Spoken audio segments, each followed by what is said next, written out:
மக்கள் தொகை அடிப்படையிலான மறுசீரமைப்பு என்பது தமிழ்நாட்டிற்கு மட்டுமல்ல, ஆந்திரா, கர்நாடகா, கேரளா, பஞ்சாப், ஒடிசா, மேற்கு வங்கம், ஹிமாச்சல், உத்தரகண்ட், வடகிழக்கு மாநிலங்களும் பலத்த சேதத்தை ஏற்படுத்த வல்லது என்பதை உணர்ந்து அனைத்து கட்சி கூட்டத்திற்கு ஏற்பாடு செய்திருக்கும் மாண்புமிகு தமிழ்நாடு முதல்வர் திரு மு.க. ஸ்டாலின் அவர்களுக்கும் தமிழ்நாட்டின் பிற கட்சிகளையும் நான் மனதார பாராட்டுகிறேன்.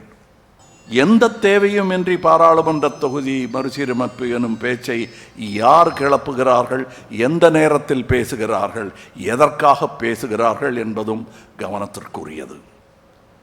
மாநிலங்கள் உரிமைகளில் தலையிடுவதும், வருடாந்திர பட்ஜெட்டில் தேர்தல் வரவிருக்கும் மாநிலங்களுக்கு மட்டுமே அதிக நிதி ஒதுக்குவதும், தமிழ்நாட்டிற்கான நியாயமான நிதி பகிர்வை மறுப்பதும், பேரிடர் காலங்களில் நமது கூக்குரலுக்கு செவி சாய்க்காததும், மும்மொழி கொள்கை எனும் பெயரில் ஹிந்தியை திணிப்பதும், எம் பேச்சை கேட்டால்தான் நிதி தருவேன் எனும் மிரட்டுவதும் ஒரு ஒன்றிய அரசின் செயலாக தெரியவில்லை.